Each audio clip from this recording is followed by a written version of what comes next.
المقدمة. بالنسبة للأسئلة والنقاش ينجم يكون معناها باللغة العربية، ما عنديش مشكلة،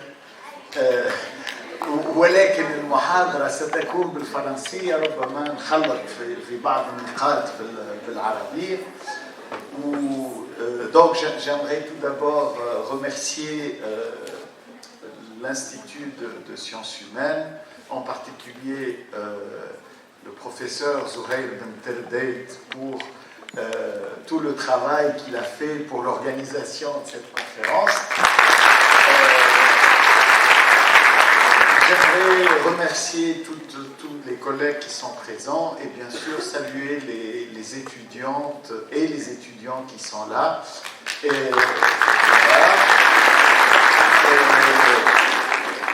Voilà, moi, tout d'abord quelques mots sur moi-même. Je dirais, moi-même, je suis originaire de Djerba. J'ai quitté Djerba il y a très longtemps, il y a exactement 43 ans. Mais j'ai eu mon bac au lycée technique de Djerba, et puis voilà, je rentre souvent en Tunisie. Actuellement, donc, je travaille plutôt sur les questions d'éducation internationale et comparée à l'Université de Genève.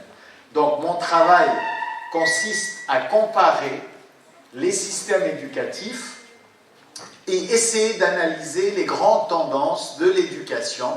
Et aujourd'hui, comme le public est divers, je n'ai pas voulu traiter d'une thématique spécifique, par exemple la recherche en éducation, la formation des enseignants, la professionnalisation des enseignants, qui sont des domaines sur lesquels je travaille. Je vais plutôt vous parler justement quelles sont les tendances générales sur les systèmes éducatifs dans le monde, et bien sûr essayer d'illustrer ça dans le cas de la Tunisie, et pour voir où justement la Tunisie se place, quelles sont les priorités, quels sont les défis. Donc j'ai prévu à peu près 1 heure d'intervention. Ensuite on peut ouvrir le débat, avoir des questions, et c'est vraiment un plaisir de me retrouver ici parmi vous.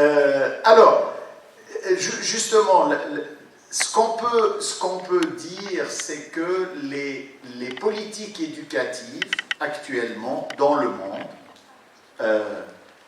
sont en train de converger. C'est-à-dire chaque pays est libre d'organiser son système éducatif, mais il y a quand même un certain nombre de tendances qu'on retrouve un peu au niveau international, et justement c'est ces tendances-là que je vais essayer d'expliquer. Alors peut-être la première chose, est-ce qu'il y a un processus d'internationalisation? Autrement dit, est-ce que la formation des enseignants ici, à Medni, en Tunisie, est-ce que la manière dont on fait l'école, est-ce qu'elle est spécifique à la Tunisie, ou bien est-ce que la Tunisie subit un processus d'internationalisation?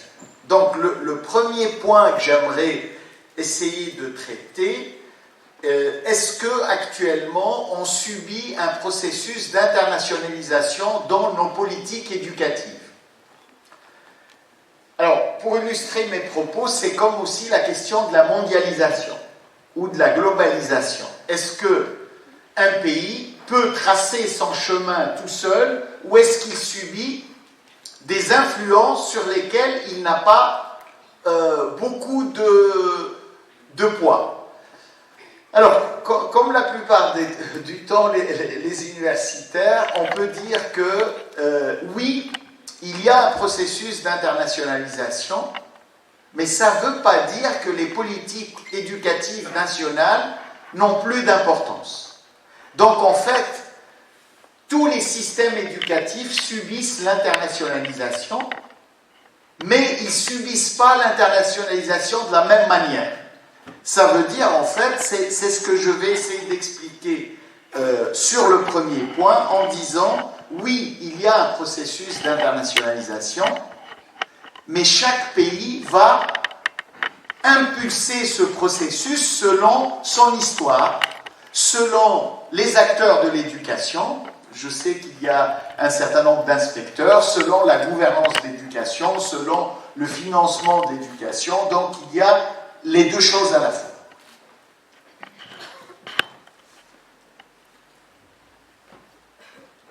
Alors, le processus d'internationalisation, il va passer par un certain nombre d'étapes. Donc, alors, on peut dire peut-être ce point-là n'est pas encore très effectif en Tunisie. Mais en règle générale, je ne sais pas s'il y a des collègues profs d'histoire de l'éducation ici. Par exemple, je ne sais pas si vous le savez, l'école a commencé en tant qu'entreprise privée. C'est-à-dire souvent maintenant on parle de la privatisation de l'éducation. Mais en fait l'école dans le monde, si on élargit, elle a commencé en tant qu'initiative privée. L'école telle qu'on la connaît, je ne parle pas des institutions religieuses de transmission des connaissances. Mais par exemple en Europe, pendant le 19e, 18e, 17e siècle, l'école était une initiative privée gérée par l'Église catholique. C'est seulement à la fin du 19e siècle, avec Jules Ferry par exemple en France, que l'État a récupéré l'éducation. Alors, je vais abréger l'histoire. Actuellement, le grand problème dans le monde, c'est que l'État n'a plus les moyens d'être à la fois le financeur, le concepteur. Et donc, on remarque dans le monde que de plus en plus d'États cèdent les politiques éducatives à l'initiative du privé. Je vous montrerai les chiffres pour la Tunisie. Mais, en fait, on passe de l'État concepteur à l'État régulateur. Ça veut dire l'État ne va plus s'occuper de tout ce qui concerne l'éducation. Il va céder un certain nombre de choses au secteur privé. Et donc ça, c'est un terme sur lequel je vais revenir. Donc le processus d'internationalisation, il passe par la réduction du rôle de l'État dans l'éducation. Je pense après dans le débat, on verra est-ce qu'en Tunisie, l'État est moins présent en éducation. C'est l'objet d'un débat. Alors, la deuxième manière dans le processus d'internationalisation, c'est la coopération internationale. Je parlerai tout à l'heure de l'UNICEF, de l'UNESCO. On peut dire que la coopération internationale, elle peut passer par 2 ou 3 canaux. On va dire 3 canaux. En Tunisie, par exemple, la coopération internationale en éducation, traditionnellement, elle était bilatérale. Par exemple, je racontais au professeur Bendaid aujourd'hui sur le chemin pour venir ici, que moi, par exemple, à Djerba, j'ai eu 70% de mes professeurs qui étaient français, dans le cadre de la coopération entre la Tunisie et la France. Donc la coopération internationale en éducation, elle peut passer par ce qu'on appelle la coopération bilatérale. Ça veut dire la France envoie des professeurs en Tunisie pour aider à la construction du système éducatif. Alors, je sais qu'actuellement, il y a très peu de coopération bilatérale sous cette forme. Il peut y avoir aussi la coopération internationale avec les grandes organisations internationales. La Banque mondiale, l'UNICEF, l'UNESCO. Toutes ces organisations viennent en Tunisie pour amener des idées, des concepts, des choses nouvelles. Il y a un troisième point de la coopération internationale, c'est les organisations non gouvernementales. Les organisations non gouvernementales peuvent venir en Tunisie ou ailleurs pour amener des éléments intéressants dans ce processus d'internationalisation. Alors, le processus d'internationalisation peut passer par la mobilité des étudiants. Et moi, par exemple, la semaine dernière, j'étais avec mes propres étudiants de Genève, à Tunis, à l'ICEF, l'Institut de formation continue Bardou, et ils ont passé une semaine en Tunisie, et après on va recevoir les étudiants tunisiens en Suisse, parce que c'est une coopération bilatérale, et on a visité des écoles primaires, on a visité l'école de la seconde chance qui était ouverte pour les élèves exclus. Bon, moi j'avais pas le temps, mais ils ont été à Metlin, à Benzalt, ils ont visité des écoles rurales, et ça fait partie du processus d'internationalisation. La plupart de mes étudiants sont des futurs enseignants, ben, ils découvrent qu'on peut enseigner autrement qu'en Suisse, et ils sont venus en Tunisie pour apprendre justement. Donc la mobilité des étudiants et des professeurs, c'est aussi un moyen pour internationaliser. Et puis la dernière chose que j'aimerais dire sur le processus d'internationalisation, c'est l'adoption des normes et des standards. Alors je ne sais pas, dans l'enseignement supérieur, peut-être la norme et le standard le plus important, c'est les LMD. Qu'est-ce qui a poussé la Tunisie à adopter le système de LMD, qui est un système européen qui a été lancé il y a une trentaine d'années, et maintenant tous les études supérieures en Europe sont organisées autour des LMD, et donc c'est ce qu'on peut appeler des standards internationaux. Peut-être vous êtes moins familier, il y a d'autres types de standards, par exemple, il y a les enquêtes PISA, ce qu'on appelle les enquêtes sur les connaissances des élèves à 15 ans. C'est la plus grande recherche actuellement au monde, et c'est une étude qui permet de voir qu'est-ce que connaissent les jeunes de 15 ans dans 80 pays du monde. Donc ça devient vraiment des standards. Peut-être vous avez entendu parler de l'enquête EGRA et EGMA, et que les résultats en Tunisie n'ont pas été très bons, mais en fait c'est un standard. Donc, en bref, l'internationalisation des politiques éducatives passe par un certain nombre de processus qui nous touchent tous. Alors, vous allez me dire, mais est-ce que le ministre de l'Éducation tunisien, français, belge, suisse ont encore du pouvoir? Ou est-ce que le processus d'internationalisation ne laisse pas une marge de manœuvre? Oui, alors, effectivement, l'internationalisation est là, mais ça ne veut pas dire que les politiques nationales n'ont pas leur importance. Je vais le répéter plusieurs fois parce que c'est vraiment le cœur de mon discours, c'est-à-dire dire qu'un pays comme la Tunisie doit être ouvert aux influences internationales, mais en même temps, il doit avoir son propre chemin qui tient compte de son histoire, de son contexte et de ses choix politiques, culturels et sociaux.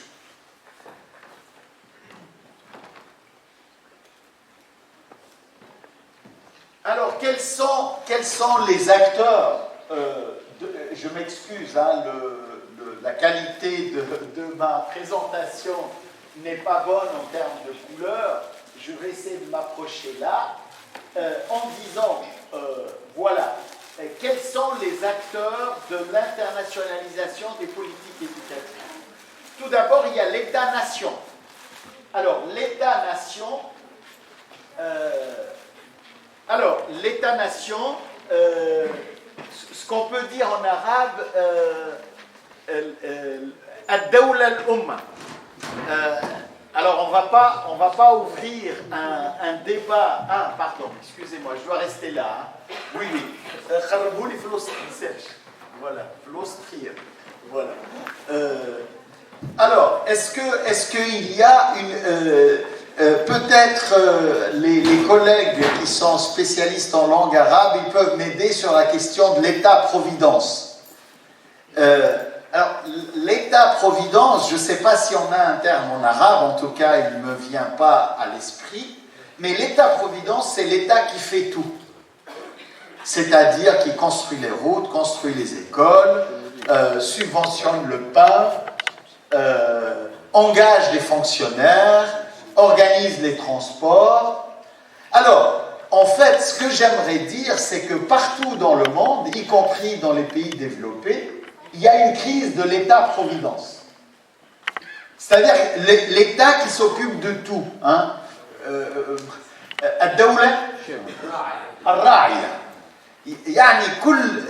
La plupart, moi quand je suis arrivé en France, par exemple, il y a 43 ans, le téléphone était une société publique qui appartenait à l'État français. Air France était totalement l'État français. Toutes les banques appartenaient à l'État français. Actuellement, Air France n'appartient plus à l'État. Toutes les banques françaises sont privées et toutes les compagnies de téléphone sont privées. Donc, il y a un processus de affaiblissement de l'État-providence, y compris dans le domaine de l'éducation. Et donc, cet État-providence, il est vraiment en train de disparaître. Je pense que c'est le cas en Tunisie. Parce que, alors pourquoi l'État-providence, il est de plus en plus faible? C'est parce qu'aussi il a une capacité budgétaire réduite. C'est-à-dire, en fait, depuis... Non, ça va. C'est bon. Voilà. Ah oui, ça m'arrange bien ça, parce que je dis toujours, un prof universitaire, il doit toujours se cacher derrière quelque chose. Et vous remarquerez, quand on donne une conférence en ouvert, c'est beaucoup plus difficile. Ah, très bien. J'étais en train de parler de l'État-providence. Donc, l'État-providence, ça veut dire que l'État ne peut plus tout faire, y compris dans le domaine de l'éducation. L'État, y compris en Tunisie, n'a plus les moyens, par exemple, d'entretenir toutes les écoles. C'est pour ça. Alors maintenant, le processus d'internationalisation, il passe par les institutions. Vous prenez la Banque mondiale, l'UNICEF, l'UNESCO. Je n'ai pas le temps de détailler comment ces organisations réagissent. Je vais juste prendre la Banque mondiale. La Banque mondiale, la Banque Douali, il considère que l'éducation, c'est des ressources humaines en faveur de l'économie. C'est-à-dire la question que pose la Banque mondiale pour l'éducation, est-ce que ce que la Tunisie investit dans le domaine de l'éducation, ça peut ramener de l'investissement en termes économiques. Donc ils ont une vision qu'on peut appeler instrumentale de l'éducation. Et c'est pour ça, par exemple, après le Covid, et même avant le Covid, la Banque mondiale parle de crise d'apprentissage. C'est-à-dire, la Banque mondiale, ce qui l'intéresse, c'est que, qu'est-ce que savent les jeunes Tunisiens à 12 ans, à 15 ans, à 18 ans, à 23 ans? Alors, pourquoi je prends ces âges-là? Parce qu'en fait, ce qui est intéressant, c'est ce que savent les jeunes à la fin d'un cycle. Et c'est pour ça, c'est important. Alors, je ne vais pas ouvrir le débat actuellement, est-ce que ce que pense la Banque mondiale est intéressant ou pas intéressant, peut-être on reviendra après dans le débat. Quels sont les autres acteurs de l'éducation? Je pense les acteurs de l'éducation, et avant de venir ici, par exemple, il y a les parents. Les parents sont des acteurs importants de l'éducation.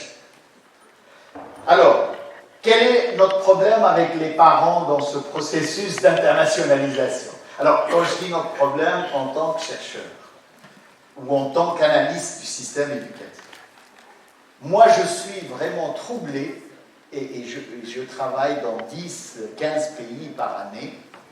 Je vais au fin fond des régions rurales en Afrique, je parle avec les parents, je parle avec les élèves, hein, vos élèves, et je leur dis, mais qu'est-ce que vous voulez pour vos enfants? Ils disent, moi, je veux que mes enfants travaillent dans les bureaux, qu'ils poursuivent les études le plus lent possible. Et je visite vraiment des régions pauvres. Ça veut dire que je sais que la plupart des enfants que j'ai dans la classe, ils ne vont pas terminer l'école primaire.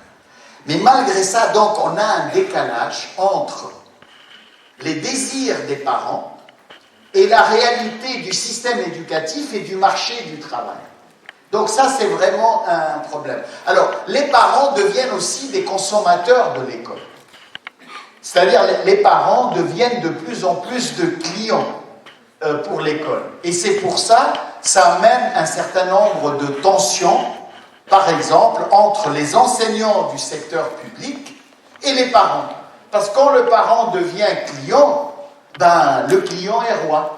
Et donc, le client, il vient réclamer, il vient dire, voilà, vous, comme enseignant, vous ne faites pas bien votre travail, les enfants ont des mauvais résultats, c'est votre faute. Et donc, il y a vraiment l'installation de la dynamique parent-client. Alors, de l'autre côté, pour moi, l'un des acteurs très importants des politiques éducatives sont les syndicats d'enseignants et leurs représentants. Ça, c'est vraiment important. Alors, on sait qu'il y a plusieurs types de syndicats. On sait qu'il y a des syndicats qui défendent des postures plutôt syndicales de défense de la catégorie, mais on peut aussi trouver des syndicats qui rentrent dans les détails du système éducatif. Donc, les syndicats, moi, quand j'ai dirigé une institution de formation des enseignants en Suisse, tout est décentralisé, hein, donc une petite institution, pas à Genève, mais dans une région rurale de la Suisse. Je travaillais directement avec le ministre, et l'éducation est très décentralisée en Suisse, et les vacances scolaires dépendent de chaque Montendie, ou commune. Ça, il y a une commune, c'est cette semaine, la commune prochaine, c'est l'autre semaine, et moi, comme directeur d'institution de formation, je voulais tout harmoniser. Alors j'ai demandé au ministre, est-ce que vous pouvez prendre la décision pour harmoniser? Il m'a dit non, vous pouvez tout toucher à part ça. Parce que les parents, les paysans, les syndicats ne veulent pas, et donc n'ouvrez pas ce chantier. Et donc c'est vraiment cette idée que les syndicats sont un acteur important. Après, je peux aussi rajouter la question des organisations non gouvernementales qui sont aussi très importante par rapport à l'éducation.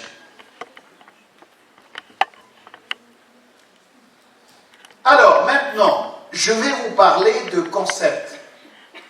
Concept, comment on peut traduire ça en arabe, concept? Mustalah.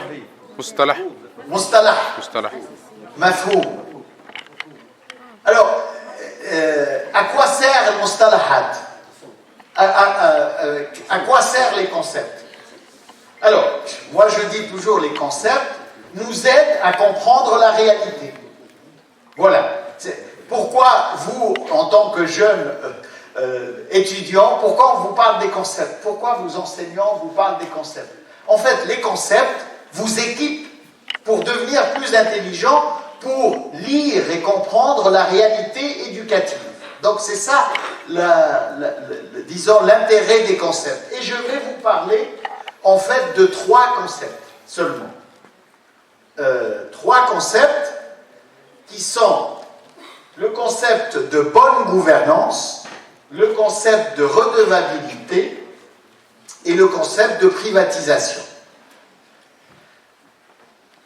Alors, le premier, le concept de bonne gouvernance, c'est un concept assez intéressant. Alors, gouvernance. Premièrement, gouvernance, ça ne veut pas dire uniquement gouvernement, même si ça vient de gouvernement. Alors, la gouvernance de l'éducation, c'est la manière dont on gère l'éducation. Ça veut dire, dans la gouvernance de l'éducation, il y a bien sûr le gouvernement, mais il y a aussi les fonctionnaires, il y a les enseignants, il y a les parents, il y a les organisations non gouvernementales, il y a le secteur privé. Alors pourquoi on parle de bonne gouvernance?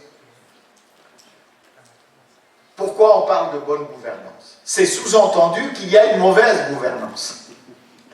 C'est intéressant, il faut qu'on réfléchisse sur le concept. Quand on dit, voilà, je veux instaurer une bonne gouvernance du système éducatif.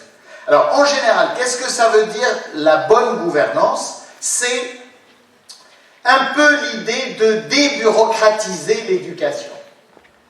Alors ça nous vient d'où la bonne gouvernance? Ça nous vient des syndicats? Ça nous vient des parents? Non, ça nous vient du secteur privé. La bonne gouvernance, c'est une idée qui est venue à l'éducation, qui est venue à l'administration publique, mais qui vient du secteur privé, en disant, voilà, dans le système éducatif tunisien, suisse ou français, il y a trop de bureaucratie, il y a beaucoup de fonctionnaires, il n'y a pas une culture du résultat. Donc quand dans un système éducatif on parle de bonne gouvernance, l'Arabie al-Hawkam al-Rashid, ça veut dire qu'il y a une autre gouvernance qu'on veut éviter. Et en fait, l'idée de bonne gouvernance dans le système éducatif, ça va amener à la décentralisation, à la voix des parents, à la voix des associations de la société civile. Donc, la bonne gouvernance, c'est une manière intéressante de réformer le système éducatif. Alors, le problème, c'est que l'éducation n'est pas une entreprise. C'est-à-dire, si vous allez me nommer comme chargé de la bonne gouvernance dans une usine de ciment, c'est très facile. Je mets un concept de qualité, je vérifie si tous les sacs de ciment sont conformes, si c'est l'inscription. Dans le domaine de l'éducation, c'est beaucoup plus dur. L'éducation, c'est par rapport à des valeurs, à des idées. On a affaire à des ressources humaines.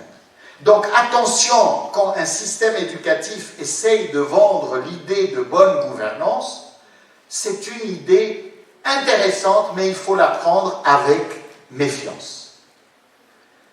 Le deuxième concept est le concept de redevabilité.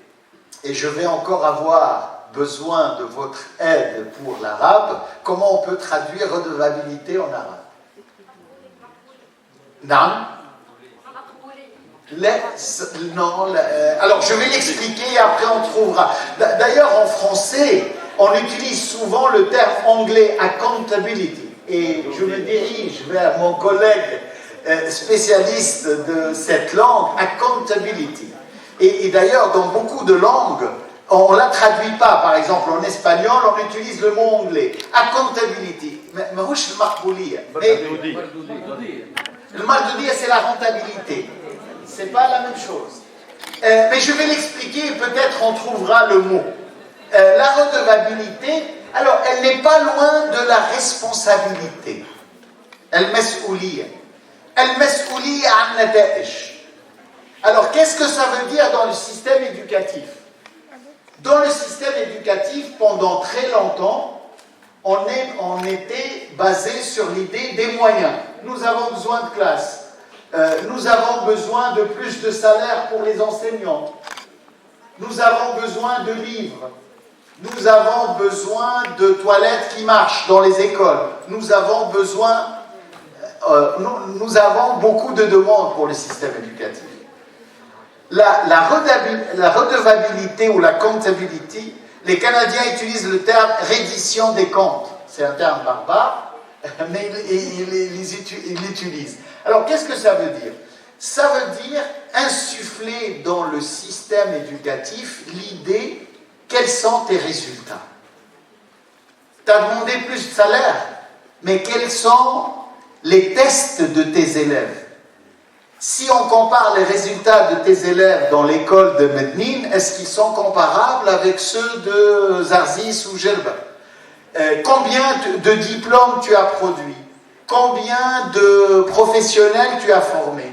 Donc, on a cette idée de redevabilité qui est rentrée dans le système éducatif.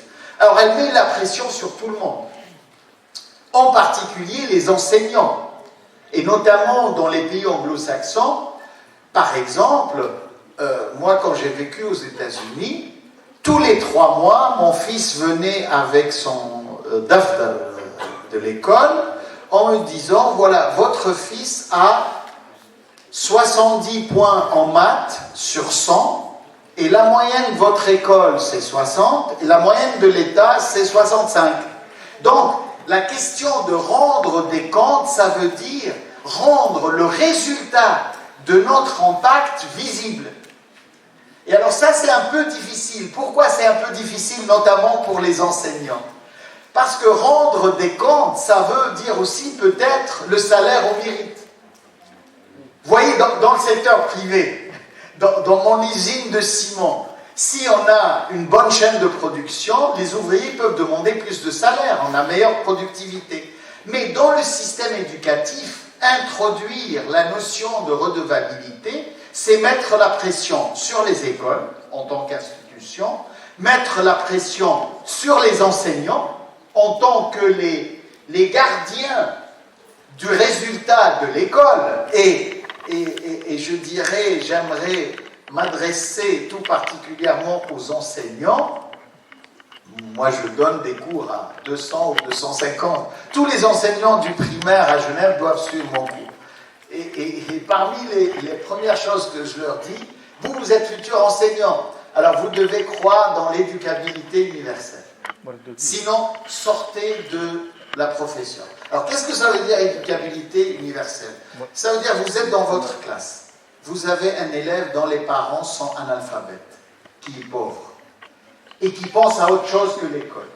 Vous devez quand même faire bien votre travail pour croire que tout élève peut apprendre, quels que soient les indices que je peux voir et qui me montrent qu'il ne va pas apprendre. Donc c'est presque une religion, hein, l'éducabilité universelle. Donc l'idée, quand on est dans une classe, notre responsabilité en tant qu'enseignant, c'est que tous les élèves peuvent apprendre et apprendre bien. Même celui qui paraît étourdi, même celui qui vient en retard, même celui qui regarde par la fenêtre. Et donc, c'est vraiment la base de notre métier. Et de temps en temps, je visite des écoles et ils me disent, mais les enseignants me disent, vous voyez les familles ici, sont pauvres, ne viennent jamais aux réunions. Bon, il faut que je laisse tomber. Alors je leur dis, non, il faut démissionner.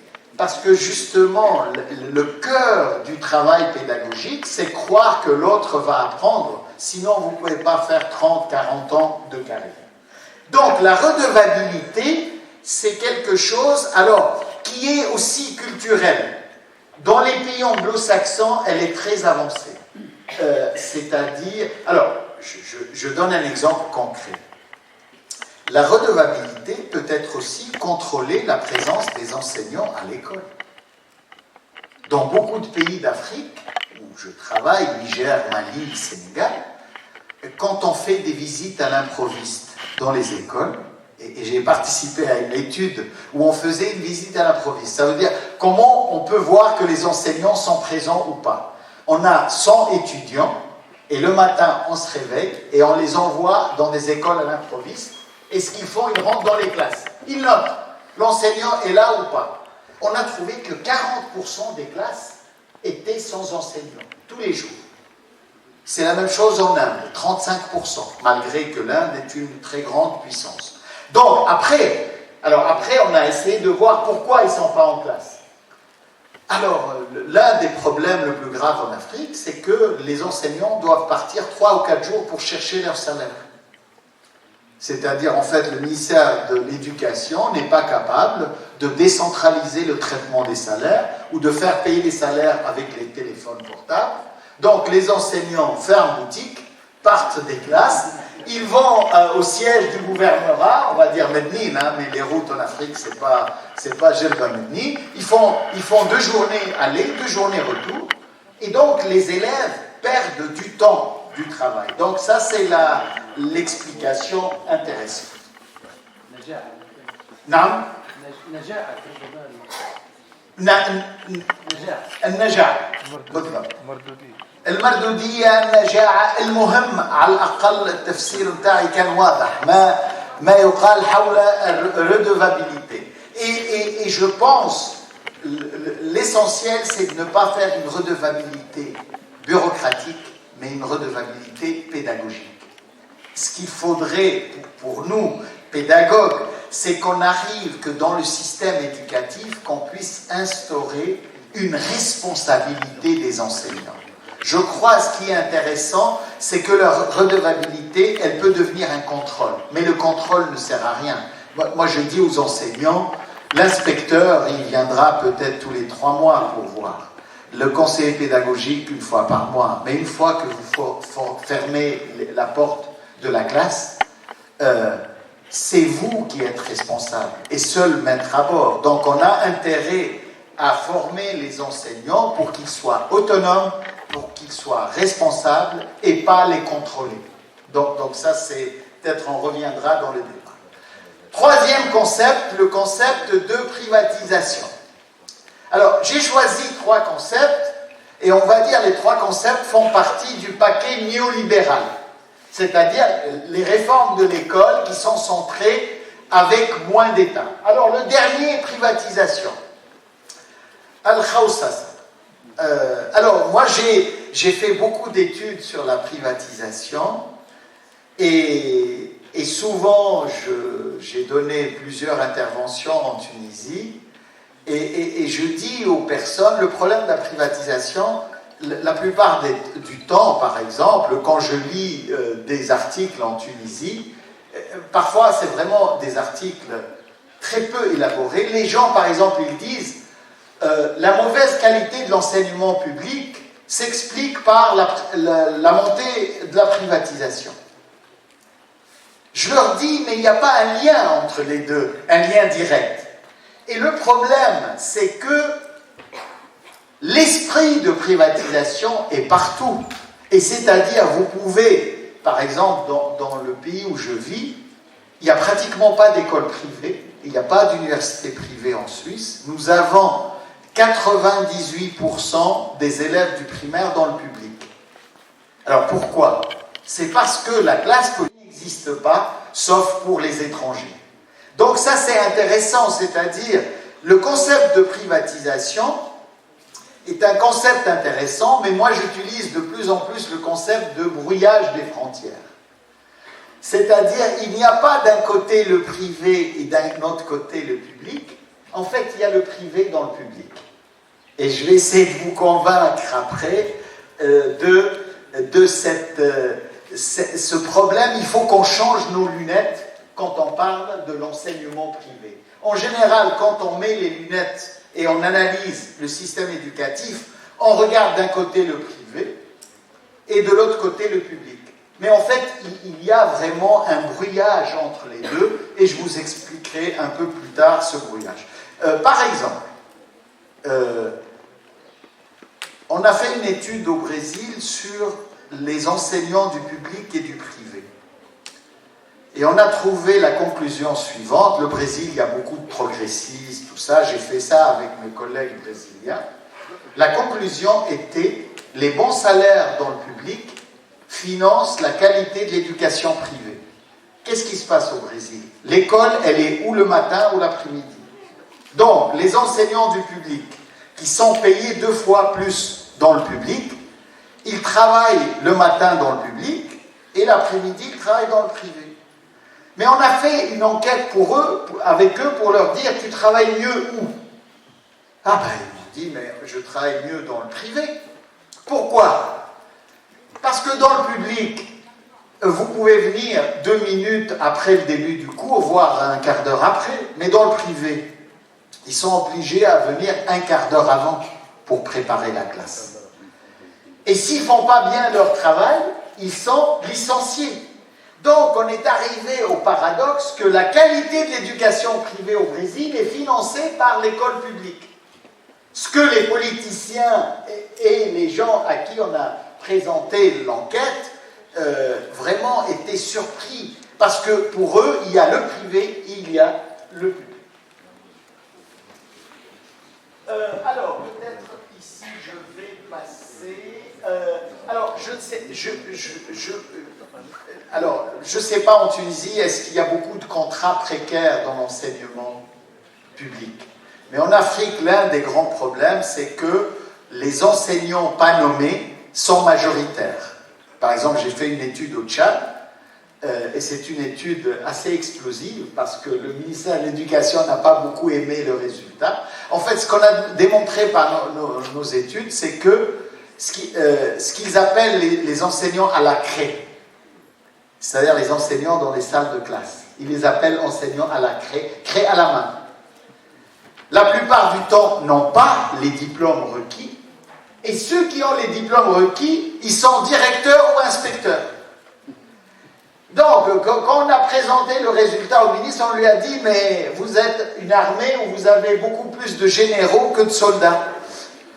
C'est-à-dire, en fait, ceux qui sont au front, c'est les gens précaires qui sont mal payés, et ceux qui sont dans l'administration, dans beaucoup de choses, sont plutôt... Alors là-bas, ils les appellent les enseignants communautaires, et parce qu'en fait, les enseignants non diplômés sont payés par les parents, parce qu'il y a un laisser-aller. Et par exemple, dans cette même étude au Tchad, parce qu'on a eu aussi un problème, c'est que les filles quittent l'école à 12 ans. Entre 12 et 15 ans. Alors pourquoi? Parce qu'il y a le mariage précoce dans ce pays. Et puis on a dit au ministre, voilà, vous voulez allonger la scolarité des filles? Parce que c'est un problème grave dans ces pays-là, parce que le problème c'est que les femmes font 8 enfants par femme. Et les pays n'ont pas les moyens. Donc ils veulent garder les filles plus à l'école. Mais on a dit au ministre, pour garder les filles à l'école, il faut avoir des enseignantes femmes. Sinon, vous n'arrivez pas. Alors on a fait une enquête pour voir où sont les enseignantes. En fait, toutes restent à la capitale. Et après, il y a un problème social parce qu'une jeune femme enseignante, en général, elle se marie.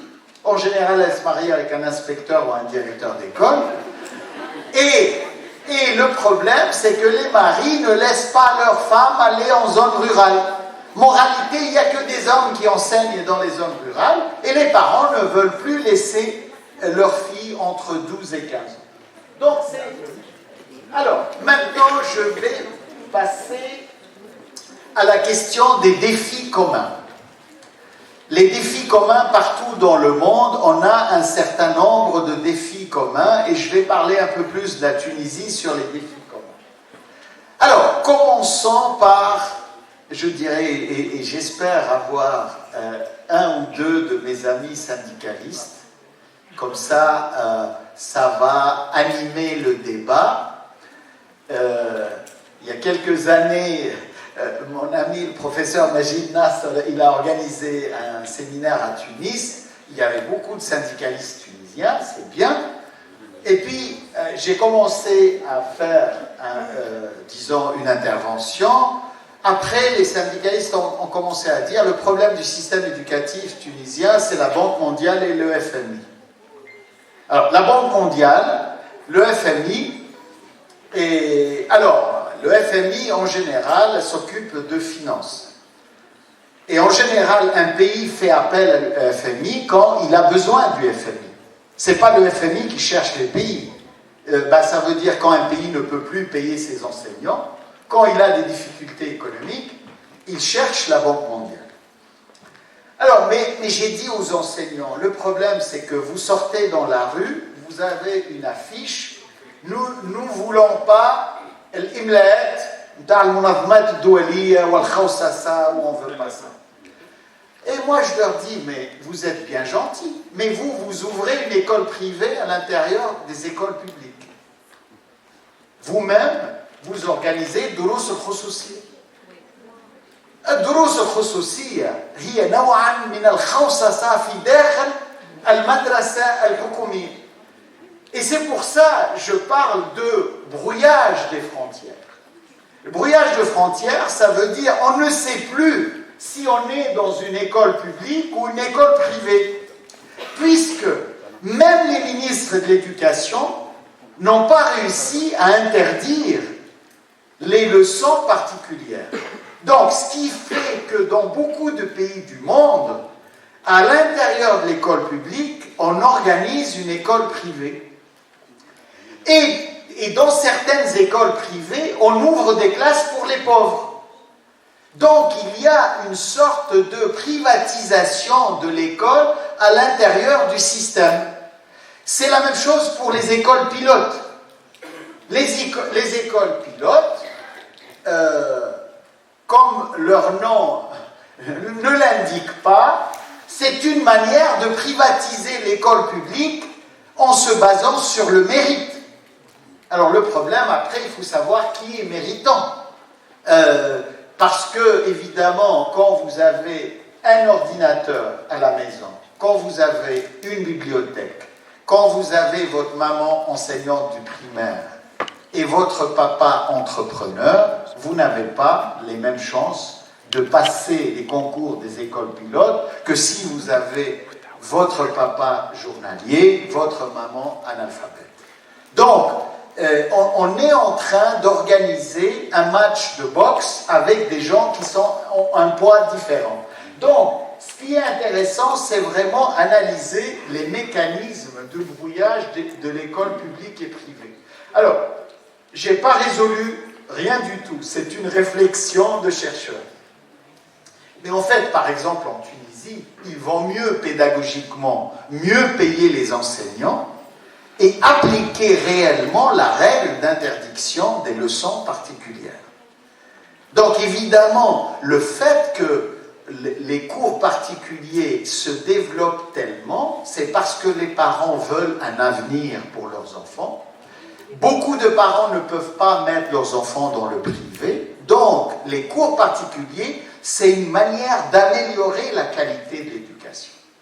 Mais d'un point de vue de politique éducative, il vaut mieux payer les enseignants et appliquer une vraie règle d'interdiction. Alors j'ai un ami à l'UNESCO, il appelle ça l'éducation de l'ombre. Madrasat al-Dhul. Et Marc Bré, il s'appelle. Vous pouvez trouver ses publications. Actuellement, il est à Hong Kong. Il a pris sa retraite. Mais il dit que tous les systèmes éducatifs, il y a ce qui est en surface, l'école publique, l'école privée, mais il y a l'école de l'ombre. Et l'école de l'ombre en Asie, elle est encore plus importante qu'en Tunisie, parce que comme les systèmes asiatiques sont très compétitifs, dans des pays comme la Corée, le Vietnam, Shanghai en Chine, en fait, il y a l'école publique, il y a le Durus Khususiyya, et le soir, il y a les écoles de préparation des examens. Donc en fait, ils ont 3 écoles par jour, et toutes ces écoles-là sont imbriquées, c'est-à-dire mélangées. Et maintenant, il semblerait, alors j'ai oublié le nom de la plateforme, mais il y a un collègue tunisien qui m'a dit qu'en Tunisie, il y a 300 000 familles qui sont inscrites dans un tutorat en ligne. Comment ça s'appelle? Donc ça aussi, c'est de la privatisation et c'est du brouillage des frontières, parce que vous avez les enfants dans le public, mais qui fréquentent un appui. Alors, en fait, je pense qu'à part quelques rares pays au monde, et peut-être dans le débat, on peut essayer de voir lesquels, on a dans le monde la construction du système éducatif à plusieurs vitesses. C'est-à-dire, on a le secteur public. Il y a le secteur public pour les pauvres. Il y a le secteur public pour les élites, les écoles pilotes. Alors, il y a les écoles privées. Et on a fait des enquêtes pour dire il y a privé. C'est-à-dire les privés commencent par la petite école dans un garage. On peut même appeler ça école privée pour pauvres. En Afrique, il y en a beaucoup. Après, il y a les écoles privées qui dépendent des missions étrangères. Je ne sais pas si vous savez, en Tunisie, il y a 20 000 enfants tunisiens qui fréquentent les écoles du système géré par les ambassades de France. Alors ça, c'est très intéressant, parce qu'en fait, c'est un système privé pour les Tunisiens et public pour les Français. C'est pour ça que je parle de brouillage de frontières. En fait, les écoles françaises qui sont gérées par les missions diplomatiques françaises, c'est à la fois des écoles publiques pour les Français, qui payent moins, mais elles sont privées pour les Tunisiens. Et si vous élargissez au niveau de l'Afrique, c'est encore plus large. Après, il y a les écoles internationales. Il y a les écoles privées traditionnelles. Donc, on a toute une panoplie. Mais tout ce qu'on sait dans le monde, c'est que le développement du privé ne vient qu'avec la dégradation du public. C'est-à-dire, dans les endroits au monde où le public est encore fort, il n'y a pas de développement du privé. Et je vais vous démontrer qu'en Tunisie, en 20 ans, le privé est passé de 2% à 7%. Actuellement au Maroc, dans les régions urbaines, entre Casa et Rabat, 60% des élèves sont dans le privé. 60. C'est beaucoup. je pense que dans un certain nombre de quartiers de Tunis, le privé a un pourcentage très important en fonction des revenus des parents. Donc le privé n'est pas homogène non plus. Alors, après je partagerai avec vous ce schéma, je suis désolé, il est un peu illisible, mais ce que je dis dans ce schéma, c'est que d'habitude, on a une séparation entre le privé et le public de la manière suivante. C'est que argent public, fonctionnaire public, c'est l'école publique. Clair. Argent privé, fonctionnement privé, c'est l'école privée. Maintenant, partout dans le monde, ce n'est pas le cas en Tunisie, mais comme je fais des études comparatives, par exemple au Chili, l'État donne au privé la gestion des écoles publiques. La même chose aux États-Unis. Ils viennent, ils disent cette école publique a des mauvais résultats, il y a beaucoup de violence, on dépense trop d'argent et on n'arrive pas à l'améliorer. On fait un appel d'offres et on la donne à gérer à une ONG, à une organisation. Et donc là, c'est ce que j'appelle le brouillage des frontières entre le public et le privé. Dans d'autres pays du monde, l'État donne un chèque éducatif, ce qu'on appelle le voucher en anglais, et les parents vont acheter l'école. Voilà, je dis un chiffre, je n'ai pas un chiffre précis, mais par exemple, supposons que l'élève du primaire coûte pour l'État tunisien, on va dire 1000 dinars par année. Peut-être c'est un peu moins, mais ça doit être entre 500 à 1000 dinars. Chaque élève à l'école primaire coûte 1000 dinars. Beaucoup de pays du monde disent, voilà, nos enfants n'apprennent rien dans l'école publique, donc chaque parent, au lieu d'envoyer son enfant à l'école publique, on lui donne un chèque de 1000 dinars et il va acheter un service dans une école privée. Alors vous allez me dire, est-ce que les études, est-ce que c'est mieux pour les enfants? Alors les études sont un peu partagées. Alors ce qu'on peut dire, c'est que les écoles qui sont gérées d'une manière privée, les enseignants sont plus redevables. Donc, par exemple, moi j'ai un doctorant chilien qui a fait un travail fantastique. Quand il est arrivé en Suisse, il était très à gauche, il était contre la privatisation. Alors je lui dis, calme-toi Ignacio, fais une étude. En tant que chercheur, ne fonctionne pas avec tes émotions. Ce qui importe, c'est les données. Alors, il a fait une étude fantastique. Il a trouvé les quartiers les plus pauvres de Santiago, la capitale. Et il a comparé les résultats des écoles pauvres publiques et les écoles pauvres privées, mais qui sont subventionnés avec l'argent public. Et au départ, il m'a dit non, c'est toujours le public, moi je suis 100% pour le public. Et puis alors, on a trouvé quand même que les écoles privées, pour la même catégorie des enfants, ont des meilleurs résultats. Parce qu'elles sont de plus petite taille et leurs enseignants n'abandonnent jamais. C'est-à-dire, en fait, ce qui se passe au Chili, alors c'est vraiment le Chili, c'est que quand vous avez une école publique avec des enfants très pauvres, les enseignants du public, ils lâchent. Ils s'ébouent. Au bout d'un moment, قرأ ولا ما قراش هذا ما عندوش مستقبل. خاطر معناها عايشين مع المخدرات والسرقة والعنف. ولكن في المدارس الخاصة العدد التلامذة أقل في العادة والمعلمين كان عندهم plus d'engagement, plus de responsabilité. Et on a trouvé ça dans les résultats des examens de fin d'école primaire. C'est-à-dire on a comparé les résultats des élèves des mêmes catégories sociales, ceux qui ont fréquenté le public et ceux qui ont fréquenté le privé. Donc il y a vraiment beaucoup d'éléments. Alors ça, je vais passer. Alors, je voulais partager avec vous, alors je ne sais pas si c'est visible, le pourcentage des élèves. Ici, j'ai comparé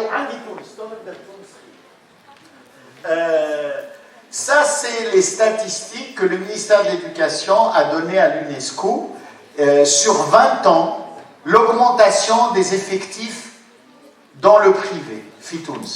Ça commence en 94 et ça se termine en 2021. Donc, on passe en 1994, il y avait seulement 2% dans le privé. Actuellement, on est à 8%. Une multiplication par 4. Et vous voyez, c'est vraiment, la courbe est claire. Actuellement, on va dire à peu près un élève sur 10 fréquente le privé Fitouns. Alors après, on va dire quel type de privé, parce qu'après, il y a privé et privé. Ce qu'on sait, c'est que l'école publique perd des élèves. Si on compare avec la Suisse c'est en bas. Les élèves du privé sont 4% seulement, et c'est toujours stable. Et c'est toujours les étrangers qui viennent étudier. Les habitants, les résidents suisses ne vont jamais à l'école privée. Pourquoi? Parce que la qualité de l'école privée est bonne et que les écoles sont très petites, sont placées dans le quartier. Ça veut dire, par exemple, à Genève, nos élèves de primaire ne doivent pas marcher plus que 15 minutes pour arriver à l'école. Et l'État construit des écoles toujours dans des zones d'habitat mixte, c'est-à-dire avec des immeubles, des villas. Donc, on oblige à la mixité sociale. En France, c'est le contraire. En France, vous avez 22% des élèves dans le privé. Mais bon, le privé est un faux privé, parce qu'en fait, il y a 20-22% qui sont dans le privé. Mais la majorité du privé en France, c'est du privé catholique, où l'État paye tous les salaires, à condition que les enseignants soient formés. En France, l'État français subventionne l'enseignement catholique qui peut recevoir tout type d'élèves. Donc, je pense que pour l'avenir, ce qui est vraiment important, c'est de réguler le public et le privé. Moi, je dirais souvent, on me pose la question, est-ce que c'est bien d'avoir de l'enseignement public ou privé dans un pays? Je dis, c'est une mauvaise question. Dans un pays, malheureusement, en reconstruction, 2 pays en reconstruction, au Liban et Haïti,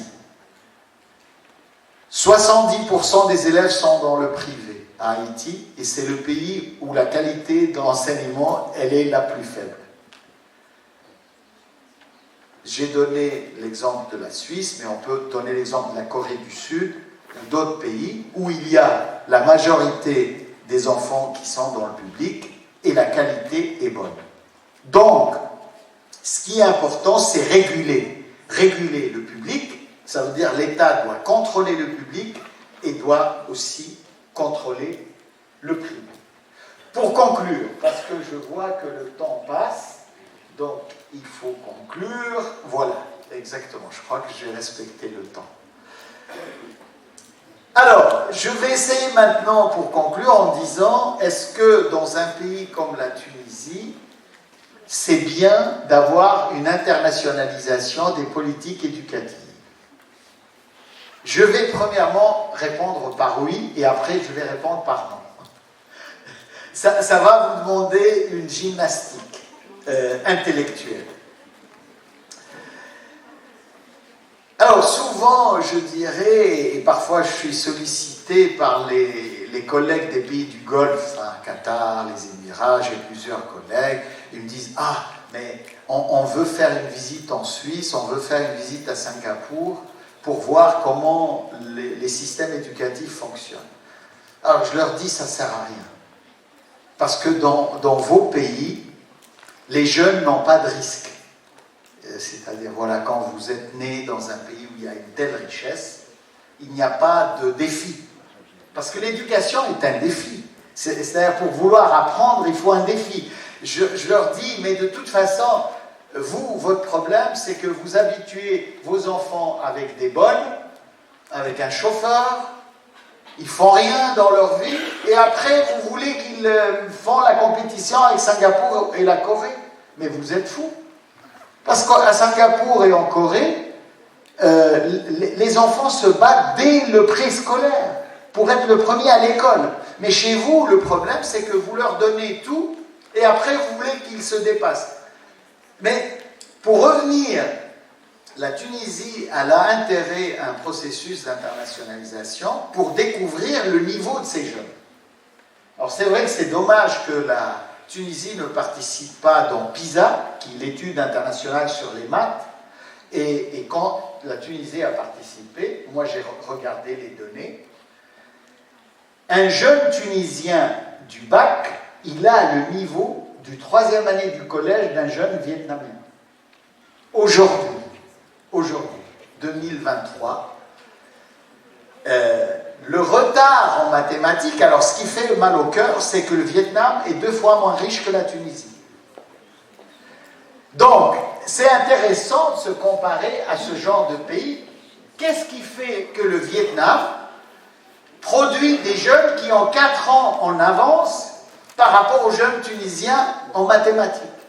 Et en fait, on veut de bons résultats en mathématiques, c'est pas parce qu'on aime les mathématiques, c'est parce que c'est les futurs inventeurs des technologies. C'est-à-dire, en fait, quand vous avez des bons résultats en mathématiques, vous préparez l'assise pour avoir des ingénieurs, pour être créatif en termes de technologie. Donc, en fait, la Tunisie a intérêt à se mesurer à tous les niveaux du système éducatif avec l'international. Encore faut-il se mesurer avec des pays comparables. Alors là, effectivement, moi j'ai beaucoup d'étudiants français dans mes cours et pour les taquiner un peu, j'insiste en leur disant, je présente les résultats PISA et je leur dis, voyez, vous êtes au même niveau que la Turquie en mathématiques. Ça fait mal pour les Français de leur dire, vous êtes au niveau de la Turquie. Mais la Turquie a fait beaucoup de progrès en matière d'acquisition de mathématiques. Donc, la Tunisie a intérêt à se comparer, parce que sinon, on va rester sur la même idée, comme on a beaucoup de Tunisiens qui sortent, comme on a certaines filières qui sont porteuses. Le problème, c'est le niveau général des élèves. Et par exemple, l'enquête PISA démontre quelque chose d'intéressant. Dans un pays comme l'Italie, l'Espagne et la France, 20% des élèves de 15 ans ne savent pas lire et écrire. 20%, c'est beaucoup. Alors qu'en Corée, ils sont 1%. Donc, non seulement le système coréen, chinois, de Taïwan, de Singapour est meilleur, mais il est plus équitable socialement. C'est-à-dire, en fait, il y a une fausse idée qui circule en matière d'éducation. C'est ce qui explique la création des lycées et collèges pilotes. En fait, les lycées et collèges pilotes, leur création ne repose sur aucune recherche. Parce que justement, en France, les élèves très bons sont toujours bons à l'international. Le problème de la France, c'est qu'elle trie les élèves très tôt en mettant les bons ensemble et les mauvais ensemble. Et en fait, les mauvais, après 9 ans de scolarité, ne savent pas lire et écrire le français. En Corée, ils ont 1%. En Suisse, on a 2-3%. Parce qu'il y a aussi le système d'apprentissage qui aide ça. Donc, la Tunisie a intérêt à mesurer les résultats des acquis scolaires des élèves, EGRA, EGMA, PISA, avec des pays comparables. Il ne faut pas comparer l'incomparable en éducation. Donc, choisir des pays avec un niveau de revenu comparable, choisir des pays culturellement qui sont proches, la Turquie, la Malaisie, l'Indonésie, tous ces pays-là ont de meilleurs résultats que la Tunisie. Alors après, toute la question, qu'est-ce qui explique ces mauvais résultats de la Tunisie? Peut-être on reviendra dans le débat. Mais je pense l'une des choses au cœur du débat, parce que PISA mesure les compétences en mathématiques, le fait que les mathématiques sont enseignées en arabe au primaire, en arabe au collège, au lycée en français et à l'université en français fait perdre beaucoup de repères et fait que le niveau général baisse. Alors maintenant, je vais répondre non. Est-ce qu'il faut accepter tout ce qui vient de l'internationalisation? Non. Justement, le système éducatif de chaque pays doit trouver les moyens de profiter de l'internationalisation tout en gardant ses spécificités. Et ça, c'est vraiment très important de garder la spécificité. Il y a quand même un souci, et je terminerai par là, il y a quand même un souci de gestion des flux des élèves. Je vais prendre une minute là-dessus. Quand un élève rentre au primaire, le rêve de ses parents, c'est qu'il termine l'université. Ok? Quels que soient les parents. Et vous êtes la preuve ici. Alors, est-ce que c'est bien ou c'est pas bien? C'est bien et c'est pas bien. Le problème, c'est que pendant très longtemps en Tunisie, on a cru que l'éducation va créer l'économie et l'emploi. Or, on sait que, par exemple, l'économie tunisienne n'est pas capable d'absorber 30% des diplômés. Donc, c'est vraiment un problème. Et si on prend une région comme le gouvernorat de Medellín, on n'est pas capable d'absorber 30% de niveau universitaire, parce que l'économie ne le demande pas. Donc, pour vraiment avoir une politique éducative, il faut réfléchir sur la gestion des flux et ne pas amener autant d'étudiants au niveau de l'université.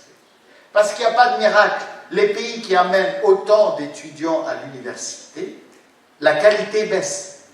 Parce que par définition en éducation, plus une filière est accessible, plus elle est de qualité discutable. Et je vais finir justement, souvent, parfois je suis dans des délégations officielles et j'étais à la réunion d'Incheon, là où il y a eu l'agenda international pour l'éducation. J'étais dans la délégation officielle de la Suisse parce que la présidente de Corée du Sud, elle est venue en disant on est le meilleur système éducatif du monde. Sur certains critères, elle avait raison, parce qu'ils amènent 80% à l'université en Corée du Sud. Mais en même temps, en 2015, quand il y a eu cette grande conférence, il y avait des milliers d'étudiants qui étaient en train de manifester. Ils ont dit, on s'est endettés, nos parents se sont endettés, et on n'a pas de travail, on doit travailler au McDonald's, à Pizza Hut, à délivrer de la nourriture rapide. Et puis la chef de la délégation suisse, elle m'a dit, mais pourquoi en Suisse on ne dit pas que nous, on a le meilleur système éducatif du monde? Professeur, intervenez pour dire qu'il y a le meilleur système éducatif. Et je lui dis, bon, le système éducatif, il est meilleur en Suisse, c'est parce qu'il est adapté à la société suisse. Je vous donne juste un chiffre et je m'arrêterai là. Aujourd'hui, 2024, 50% des élèves suisses arrêtent l'école à 15 ans. 50% arrêtent l'école à 15 ans. Mais alors, qu'est-ce que ça veut dire? L'école générale. À 15 ans, il y a 50% qui vont en apprentissage. En apprentissage qui est sophistiqué pendant 3 ans. Ils rentrent dans le marché du travail après 3 ans. Même en France, non? Pardon? C'est même en France, non? Non, c'est pas le même. La Suisse, c'est même plus que l'Allemagne. Mais je répète mes mots. Ça veut dire, arrivé à 15 ans, ils quittent définitivement l'école. Ils rentrent directement en formation professionnelle. Mais pourquoi ça marche en Suisse et ça ne peut pas marcher ailleurs? C'est parce que l'économie, elle a besoin de ça. Et pour l'illustrer, je vous donne un exemple. Moi, mon fils, il a fait économie. Et souvent, je lui dis, mais tu aurais dû arrêter l'école à 15 ans. Pourquoi? C'est parce qu'à 15 ans, vous rentrez en apprentissage et vous travaillez dans une banque, dans le guichet d'une banque. Vous pouvez faire l'université. Vous devez encore étudier 4 ans et 3 ans à l'université, 7 ans de plus. Et après 7 ans de plus, vous allez à la banque, vous allez gagner 10% de celui qui a fait seulement apprentissage. Le problème, c'est que lui, il aura l'ancienneté. Et avec le diplôme de formation professionnelle, vous êtes prioritaire dans l'emploi. Donc, ça fait partie d'une mentalité qui pense que tout ne se joue pas dans l'éducation générale, tout se joue dans la vie, et il y a toujours une chance à celui qui veut apprendre à apprendre en dehors de l'école. Donc, il ne s'agit pas de dire La Tunisie doit copier ce système, mais il s'agit de réviser l'idée d'amener tous les élèves au bac et d'amener ceux qui rentrent à l'université à avoir une licence ou une maîtrise. Et beaucoup de pays essayent de corriger ça, mais c'est tout à fait pas accessible. Je vous remercie de votre attention.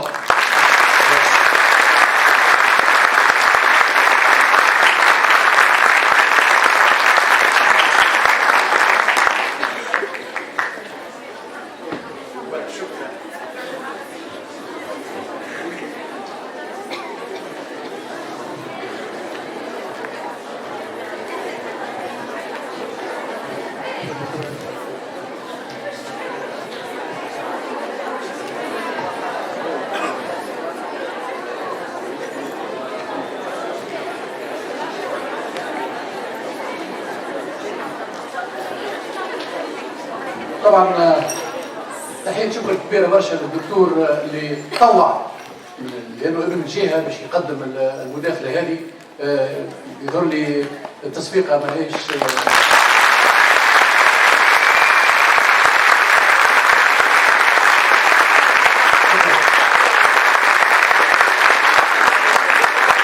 باش يدينا الكلمة الطالبة في الماجستير في التواصل الثقافي والسياحي باش تدير هذا النقاش هذا مع الدكتور. شكرا أستاذ زهير. باسمي وباسم جميع الطلبة أود أن أعرب عن جزيل شكري للدكتور عبد الجليل العكاري على هذه المداخلة القيمة. فعلا استفدنا كثيرا، فخورين جدا بوجودك اليوم معنا اليوم، بما أنه يعني أبواب الحوار مفتوحة للجميع. باش نحيل الكلمة طبعا نبدأ بالأساتذة وإن شاء الله ثم مداخلات حتى للطلبة. دونك تفضل أستاذ. لو تسمح أستاذ تفضل بعدين.